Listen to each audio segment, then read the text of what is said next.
Welcome to another episode of No Tears for Black Girls, a true crime podcast with a purpose. Written and produced by award-winning author John Reedburg. I'm your host, Samantha Paul. Let's dive in. Atlanta, Georgia. Nicknamed Mrs. Bluebeard, Roberta Elder was a heartless serial killer who targeted those closest to her. Her horrific killing spree began in 1938, but it wasn't until August 1952 that anyone suspected murder. It is believed she had killed at least 14 unsuspecting people. Yet there was no evidence linking her to the gruesome crimes. The mysterious killings may have started as early as 1938, but it wasn't until Reverend William M. Elder died after eating bananas and cheese in 1952 that suspicion of foul play arose. Reverend Elder, a beloved Baptist preacher in Atlanta, Georgia, had already suffered the loss of two daughters, Fannie Mae and Annie Pearl, who both died of pneumonia 1 and 2 years prior. The same coroner that examined his daughters was puzzled when he observed Reverend Elder's body riddled with ruddy skin and emaciated frame. The coroner had only one option: to test whether or not Reverend Elder could have been poisoned with arsenic, the symptoms of which are much like pneumonia. After finding traces of arsenic in his body, the unfortunate truth could no longer be denied, and they alerted the authorities to the multiple deaths occurring within the Eason Street home. Police attention shifted to William Elder's wife, Roberta. After only 2 years of marriage, Roberta and her husband were living with William's 5 children from a previous union. But soon after they were married, Annie Pearl became ill and soon died. Then Fannie Mae followed suit. William then took ill at his construction job, claiming he'd eaten bananas and cheese prior to becoming sick. The doctor was called, providing medicine for William, instructing the family to call if he didn't improve.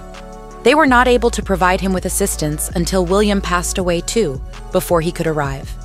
His surviving children witnessed Roberta giving him milk of magnesia, like she had done for their sisters, to ease their symptoms, and later discovered that arsenic was administered. An analysis of the surviving Elder family members confirmed they had all been exposed to arsenic. The police investigation revealed Roberta had taken out an insurance policy on each deceased Elder, prompting them to exhume Annie Pearl and Fannie Mae. Forensic evidence found in their hair proved enough for officers to apprehend Roberta. As police dug deeper into the case, they uncovered a twisted trail of death that Roberta Elder had left behind since 1938. Her common-law husband, John Woodward, was only the beginning. Roberta would take 10 more lives, including 2 of her own infant children and a grandchild, within the walls of her home. Roberta had purchased life insurance policies for several victims, some in sums as large as $500, and collected the payout after their demise. Police could never verify her purchase of arsenic, though her brother's farm was suspected by William's surviving children. With circumstantial evidence as its basis, they sentenced Roberta to life in prison. Capital punishment laws prevented harsher sentences due to lack of direct evidence. Roberta Elder, Atlanta's own Mrs. Bluebeard, was reported to have gone even further than the original fairy tale in her acts of violence. The black press soon referred to her as a serial killer for her heinous crimes that she committed without motive or remorse. Although Roberta's killing spree was unheard of and unspeakable, it still received little attention from the mainstream white press. They sentenced her to life in prison, never having confessed her guilt. But Roberta wasn't the only female serial killer in the spotlight at that time.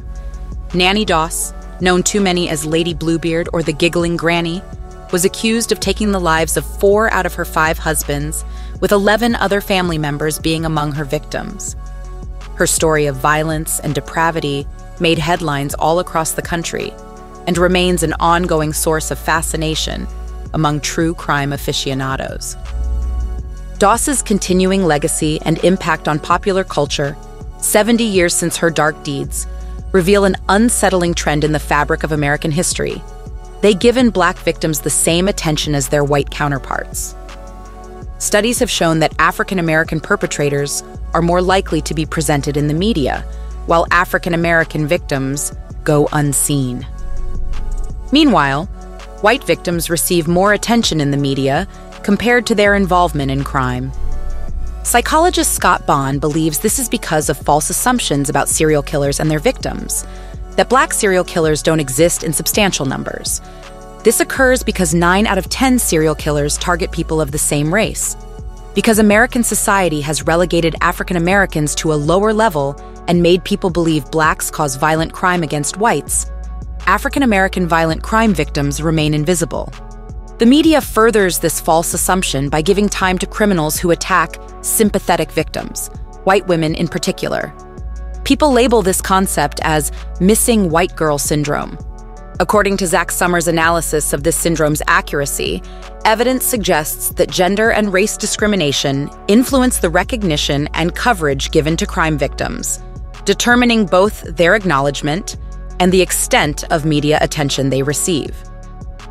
Sarah Stillman, a media studies scholar, says these images and messages offer an indirect guide on which victims to sympathize with and which ones to ignore. This has resulted in the fading away of African American victims from both news outlets and public awareness. Roberta Elder's name evokes feelings of terror and dread. Between 1952 and 1954, Roberta Elder, also known as the Black Widow, faced accusations of killing multiple people. However, the mainstream media was more captivated by the story of Nanny Doss, the giggling granny, who had murdered 11 white people. Though Roberta Elder's victims had perished long ago, this damaging power dynamic continued to thrive in modern society. To illustrate, let's look at a gruesome case from Canada. While broadcasters dedicated hours of broadcasting to the death of a whale via a boat propeller collision, society remained unaware and uninterested in the 32 vanished Indigenous women. Even until this day, victims of color have all too often been ignored or silenced, their stories going untold for generations. It's time to tell the stories of those left behind. It's time to remember Roberta Elder. Love us?